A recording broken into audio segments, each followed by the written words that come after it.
there! Hi guys, my name is Borodante, and let's research monster teeth and monster design in general. I started with teeth, but this video is about everything. It's always an interesting subject to me, because teeth of the monster are arguably the most important part, if we talk about like a classical monster. And lately, I haven't started yet coming up with the story, the main idea about my future horror game, so I'm still in the search in the background while I'm busy doing other stuff. And I was thinking what kind of monsters should a real modern, fresh horror game have? And one thing I can tell for sure, no matter how much of a specific sub-styles I can go with, what kind of culture I'll mix in and whatever, one thing is pretty set in stone in modern type of horror is that monsters are supposed to be based on human anatomy. In fact, usually the more the enemies, or whatever, the scary creatures in the game or in the movie are closer to just being humans, but dead or infected or turned, the better. It usually works better. And it goes very far into the history, since the most famous types of monsters are vampires, wolverines, and zombies. All three are pretty much something happened to humans. So I think one important part about designing good monster teeth is having it based on a human anatomy, but then adding a twist on top. This is actually the way any fiction works. Nothing works well when you just come up with something completely out of your head that has no connection with reality. That has little connection to the viewer, whoever's playing, watching, reading, whatever it would be. And there's a famous expression that goes, to make the new idea as attractive and as better working as possible for humans is to overall grab something familiar, but just add a little bit of something new to it. It's not just about stealing ideas or something, it's about what people are ready to see right now in this current state of culture. Culture doesn't jump suddenly into absolutely unknown territories. It never happens. People need to have a certain reference to understand how exactly it's new, where it's going. And when you're seeing that direction, that means you're seeing what's familiar and what's changing in it. So it's a very important factor. And I think in monsters, it works perfectly the same way in regards of what is a monster? A monster is an embodiment of some kind of horrible emotion. That's generally where it's coming from.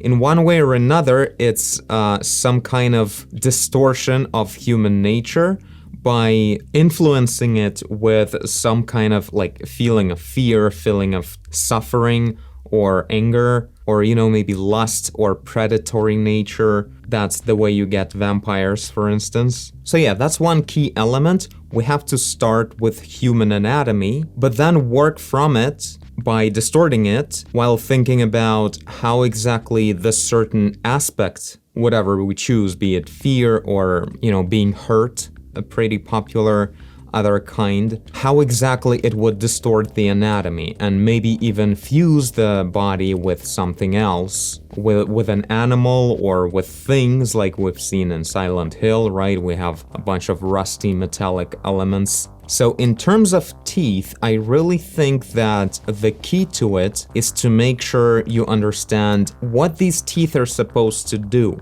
Is this the biting monster, or is it just to show the suffering or to show anger or, whatever it would be? Or maybe you don't need the mouth altogether, which is also a great way to go. If this monster is being silenced, maybe misunderstood or something like that, it's a pretty good idea to remove that mouth, right?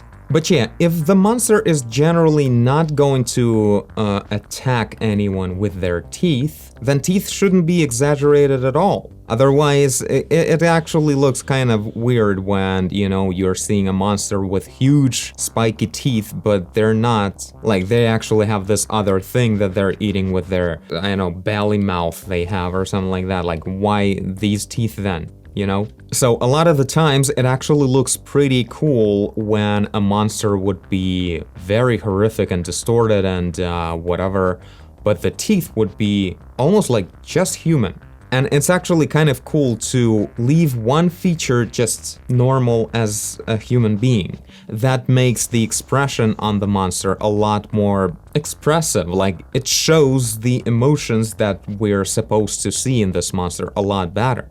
I really like in that regard. Right now I'm painting it and it reminded me a lot of Doom 3 monsters. And immediately we'll see the big teethy guy, all the way like alien monster and everything, but the teeth, well, generally probably they're bigger than human because he's like kind of a pretty big guy. Not too big, but pretty big. The teeth are like almost completely normal human. The jaws around them are very masculine and everything, and then we have all kinds of stuff going on, but the teeth are just normal. And they're like the best part of the design probably, because they look so real in here. So yeah, this whole thing really made me thinking lately, because I really have to, you know, come up not just with an interesting story, but something that will translate into interesting monsters that are executable in a game that would look impressive and most importantly fresh, something that hasn't been done before. So yeah, I've been looking up some stuff like that. You see, it's really important to like understand the way the bones work, the way the muscles work when you're designing your monster. So all of that is a huge deal. A great way to learn anatomy, more or less. Like, you obviously don't have to, you know, maintain the proportions correctly, but you do have to maintain proper geometry. Like, things need to really go at proper angles consistently. Not the way I painted this bottom jaw right now. But what if the monster actually bites? Then we need spiky teeth, but it's very easy to make them looking very stupid. I learned that a million times. If you have a mouth that's like human size or something close to it, and then you put like huge teeth like this inside, it will just look dumb because they're not gonna be able to bite anyone even. When teeth grow, the jaw needs to grow. And I've seen it a lot of times in old movies when there was not a lot of CGI going on. They just put makeup and bunch of stuff on human actors. And one of the things would be, of course, longer spiky teeth. But thing is, humans with their original teeth can barely bite anyone with that length. And when you make it like 2-3 times longer, that means it's like barely gonna bite. You can't open the jaw enough. But thankfully, with the invention of computer graphics, we're able to do something really cool. Like this cool. And I remember I watched some kind of behind the scenes, maybe you can even find it on YouTube, just uploaded. It was like behind the scenes of Men in Black 3, I think. And there was like this alien monster that was like a shark or some kind of like fishy kind of thing, like a deep sea fish. And they researched so much of different jaws of these deep sea fish, and the way some of that fish actually has like the jaw that's really detachable and kind of unfolds into a bigger one when they bite. And they implemented that also with very like strong muscles that hold it. It's really fun to watch. I really think that to make the monster look scary in terms of the biting action, the teeth are not important almost at all. What's important is to show the strong muscles that can really bite. They may have no teeth at all, it will still be pretty dangerous looking. So yeah, when you make this stuff bigger, that's where the real scares start, I really think so. So yeah, you see these muscles go like this, they're specifically like pressing the jaw to close, and this stuff needs to be really strong. And in here in this sculpt or something, we can see this really cool tendon going on, right? So yeah, we can see it right here as well. Exactly when you're opening the mouth and making an expression that's close to screaming, that's where these tendons are really involved. So I think they're really important to show the emotion of whatever this monster was going through that turned him into one. So yeah, I really think that in the end of the day, the most important part about a monster is its backstory. Because without that, without the concept that's silent and works behind the scenes to form this world of horror, it all makes no sense. You're just stuck with a bunch of cliches and just repeating what looked cool to you and other stuff, you know? That's kind of what I'm doing right now because I still don't have that, main story figured out for my game. That's why I'm just copying all this stuff. But really, it all comes from that. Like, you need to come up with the concept. Then everything starts making sense. You know exactly what kind of references you need to look for and how to put them together, where to find that distortion, what exactly you want to see in your monster. That doesn't look right at all. We've seen that the muscle was going like this, not exactly to the end of the jaw. It's more like here. And in here maybe we have some stretching of the skin. Also in the modern horror, thanks to Japanese, we have a lot of female monsters. Because what I'm painting right now is all kind of men. I mean, men are pretty horrific. That's why they were the original monster, I think. So yeah, legit just gonna make these teeth a lot smaller or something. And what's interesting, if you look up, that's a weird search, but yeah, that's what we get. Yeah, interesting, what I'm looking at right now, they're like land creatures, and they all have these teeth that are pretty rounded because they're made to bite something really massive. And that's a good point. Maybe that's exactly what we need. But thing is, like, the teeth that are made to bite something big, they won't have like a super spiky tiny tip. They're pretty thick and rounded at the end. And you see the amount at which these teeth can open to work with these big things. Sea predator teeth. And this is what I was looking for. A lot of the times, smaller fish that hunts something probably not as big or something, or maybe generally fish has like thinner skin maybe, so it's not that much of a danger to break your fangs or whatever. And that's where we sometimes get very sharp, very spiky, tiny teeth. And that's another really cool thing. And yeah, in terms of designs, we can really see a lot of cool things going on. So all of this is a huge thing to work with. That's another type of that deep sea fish that has the jaw, but this one literally just jumps forward when it's biting. That one had something like in Men in Black 3, they used a reference something about these jaws being like special in some way, but this is also another level. Just, I think, doesn't look that cool. Looks like kind of a loser. Well, mostly because of the eyes, maybe. The jaw can work much better with a different face. But yeah, I think sea creatures are a very interesting reference in general for monsters because it's like our cradle of life. We all came from there, so there is a huge history of all kinds of teeth and jaws and everything going on. And so many of them, you can just sit 24/7 and Google and just look up different sea creatures. You will always find something you've never seen before. There's so many of them. Oh my god, is that real? Is that... No, it's broken, right? That's like a wound or something. It's so tiny. Is this real? It's like a leech meets alien.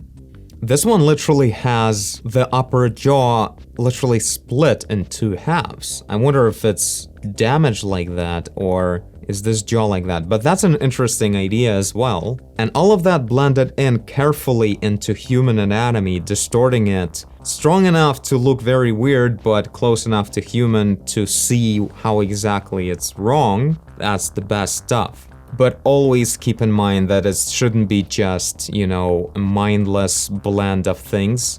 it should be a story. It should mean something. Something that's not told with words. You just need to figure it out yourself. Why is it like this? Maybe you'll never figure it out. For the best in horror. By the way, about female monsters. How about the nun? Oh, she doesn't even have teeth. Or she does, but they're almost completely human, just a little bit sharpened. That's like the creepiest face in the recent horror movies, especially the Ring kind, which are all of them. Like, don't get me wrong, I love the whole Conjuring universe. They're like the best horror movies ever. But they are still in that wave influenced by The Ring, I think. If we haven't had the American adaptation of The Ring in 2002, these movies would be different. Oh my, 2022, huh? I mean, The Nun wasn't awesome or anything, but I guess I'll watch anyway. You know, as I think about it more and more, I think in my game, you won't be seeing a lot of teeth.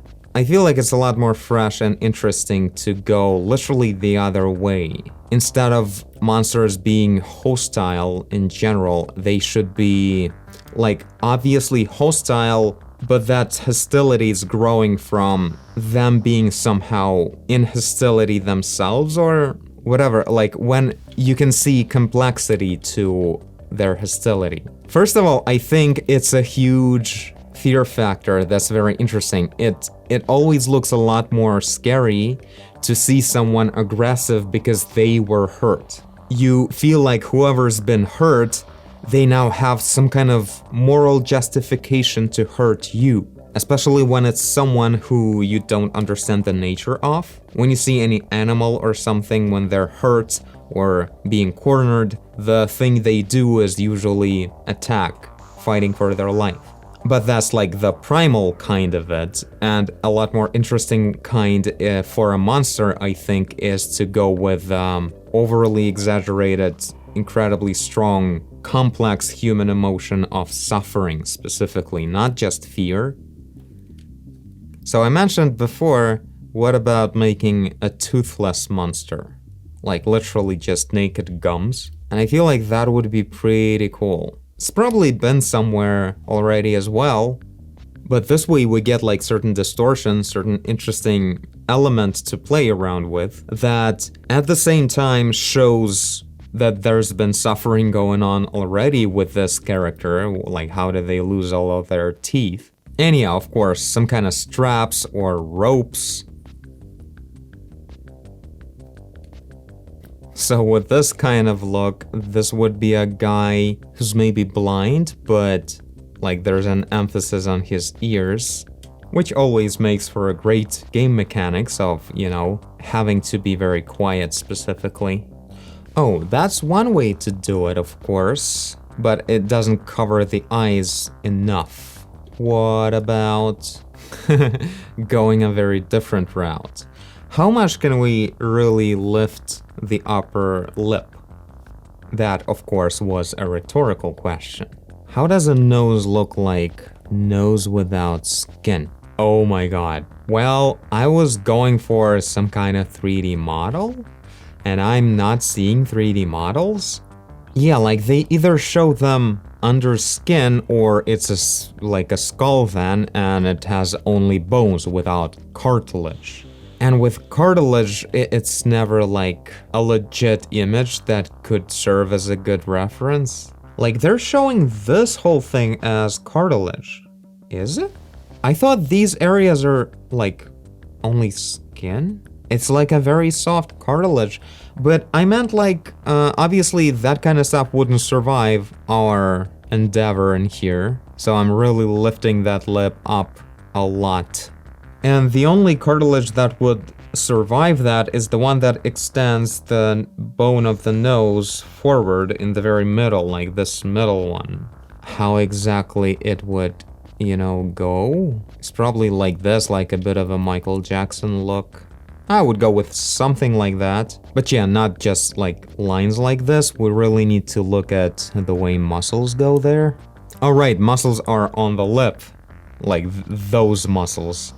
And with the gums, we really are left with more like this stuff. And we just support it with another piece of rebar like this.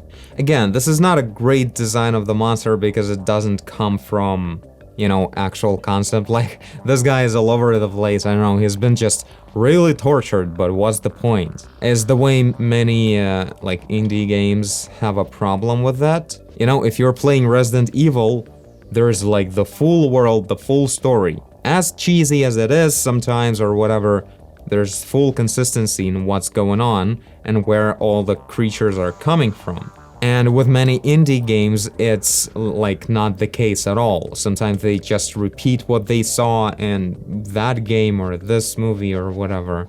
Mostly just other games, really. Should I like make the bump of the nose? It would be kind of confusing though, but it would also be confusing to not show it. Then like, what is this skin? It doesn't feel like it's coming from here. And this way, it would look kind of like this.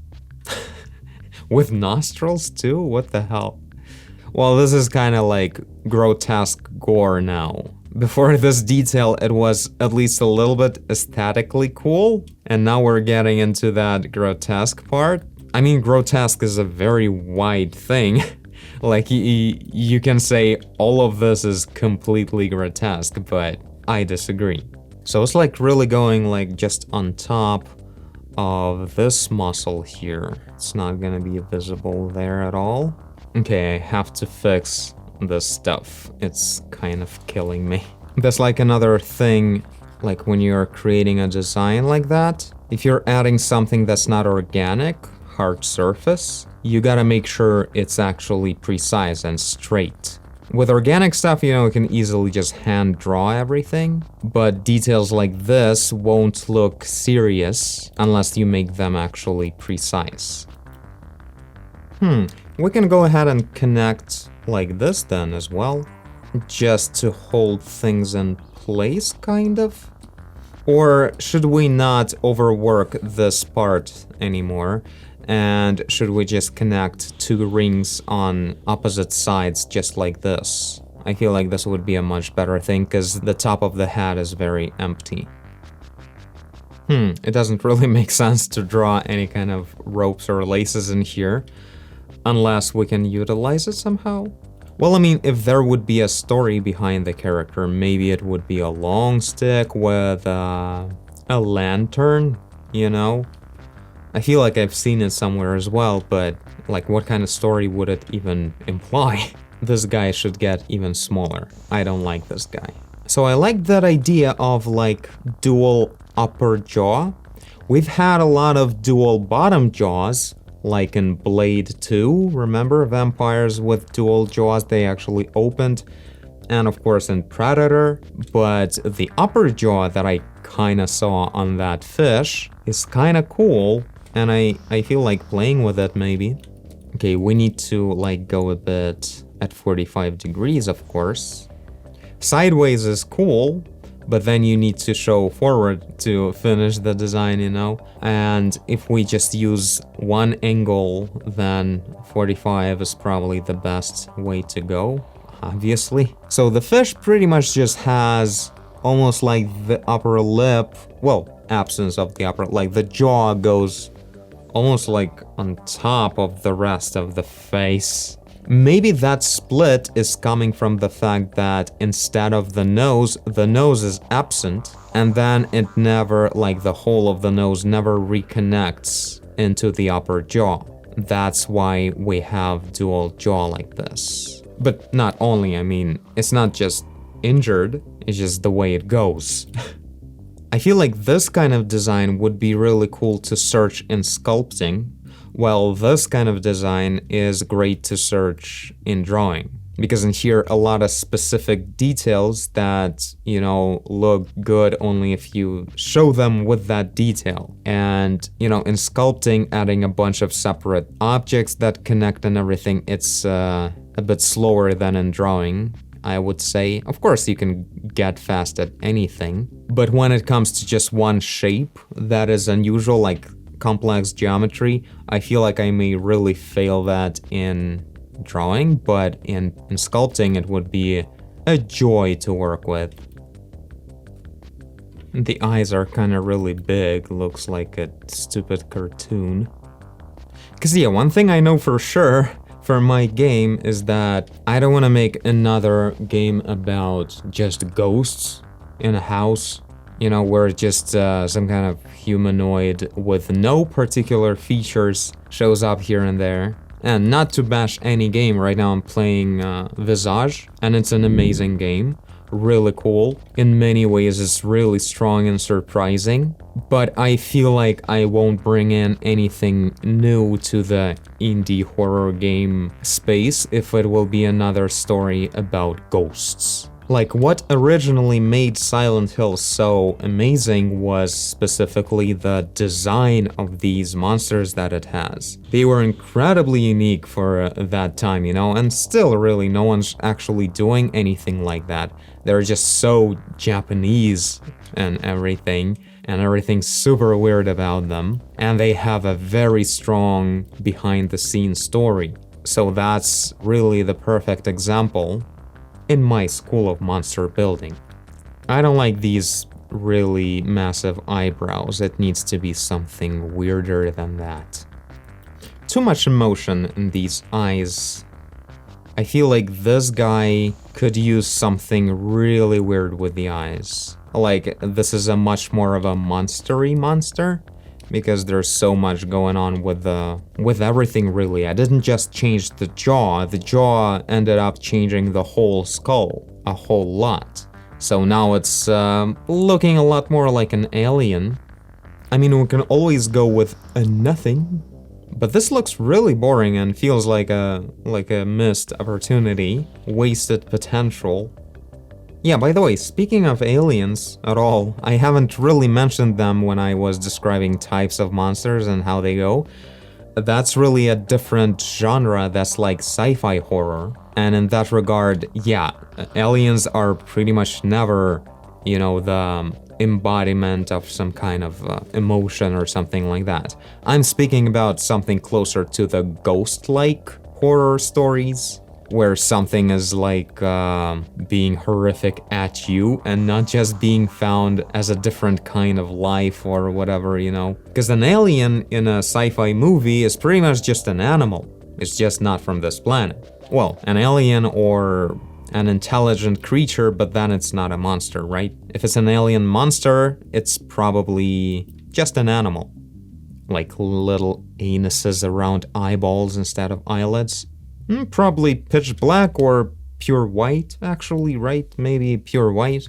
And the skin around the eyes really show the fact that there's the skull underneath, like the hole in the skull, eye socket. And it has like a dark skin in there, because there's a lot of blood under the skin. So it will be dark area and then a pure white eyeball inside, with a certain tint, like off-white.